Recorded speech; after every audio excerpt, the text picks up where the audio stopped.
president released a statement today writing, quote, "Police and prosecutors say it would be extremely difficult to establish probable cause against a victim.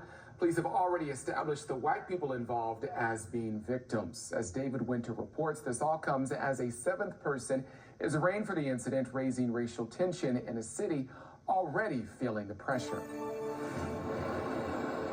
Yeah, that seventh person in court today arraigned on charges of aggravated robbery and aggravated riot. But it is who continues to not appear before a judge behind me that is continuing to cause the racial tension to rise in the city.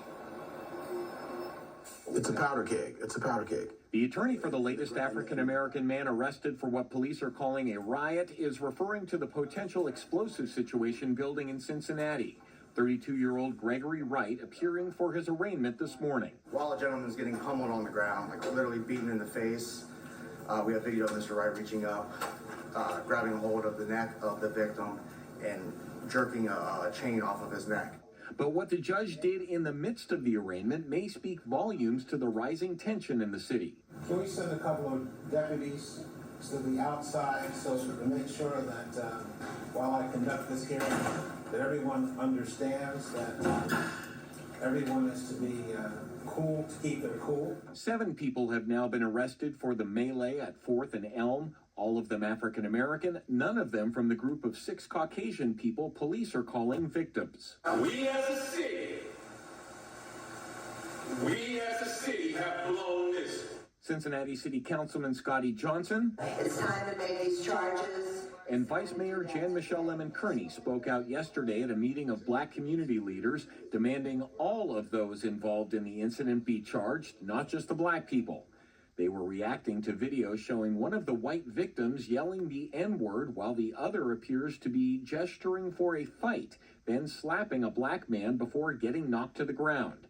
The remarks prompted the president of the police union, Ken Kober, to post, "Elected officials playing politics and attempting to override the professional judgment of law enforcement or prosecutors is a very dangerous precedent that undermines the rule of law."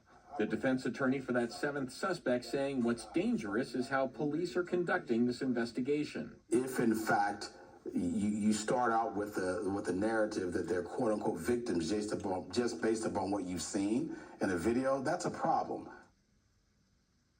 Vice Mayor responded to the FOP criticism, saying the actions of the white people involved appear to be the proximate cause of the violence, and they should be charged, ending with, "We should push for justice and not turn against each other." Police administration and the prosecutor's office say that they will not comment on this ongoing investigation.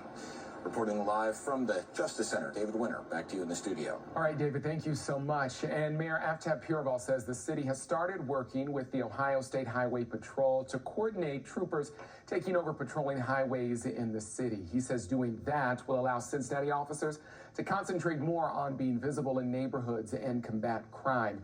He says the state patrol is also helping with some aerial support to local officers, while Ohio Governor Mike DeWine is offering more to help catch repeat violent offenders.